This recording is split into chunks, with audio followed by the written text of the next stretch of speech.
আসসালামু ব্যারিস্টার হাসান। ওয়ালাইকুম আসসালাম। স্কিল ওয়ার্কার ভিসার উপর একটি সুখবর এসেছে, সে সম্পর্কে আপনি যদি আমাদেরকে বিস্তারিত বলতেন।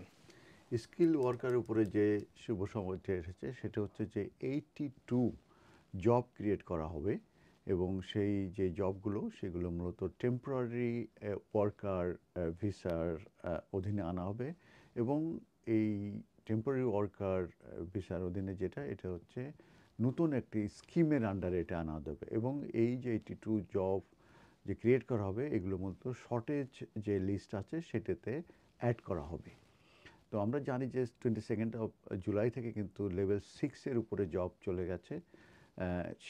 কিন্তু এই 82 যে মিড স্কিল যে জব ক্রিয়েট করা হবে এটা কিন্তু under degree level, that means level 6-এর নিচে হবে এবং যে 6টা মূলত রোলের কথা বলা হচ্ছে যেটার আন্ডারে এই যে 82 পোস্ট ক্রিয়েট করা হবে তার ভিতরে আছে হচ্ছে ইঞ্জিনিয়ারিং যে টেকনিশিয়ান তারা আছে, ওয়েল্ডার্স আছে, তারপরে ফটোগ্রাফার্স আছে, ট্রান্সলেটর্স আছে এবং লজিস্টিক ম্যানেজার্স আছে।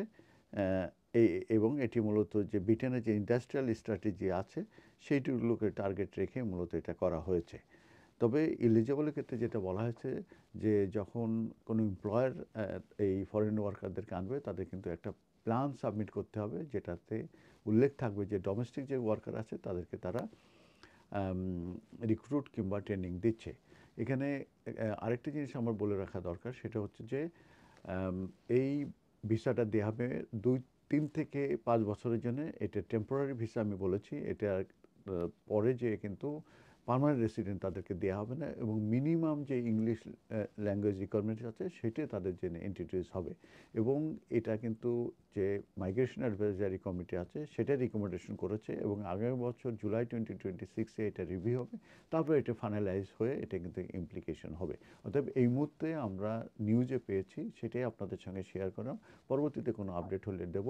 এটা কিন্তু জাস্ট হয়তোবা আগামী বছর হয়তোবা এটা ইমপ্লিকেশন হবে। ধন্যবাদ।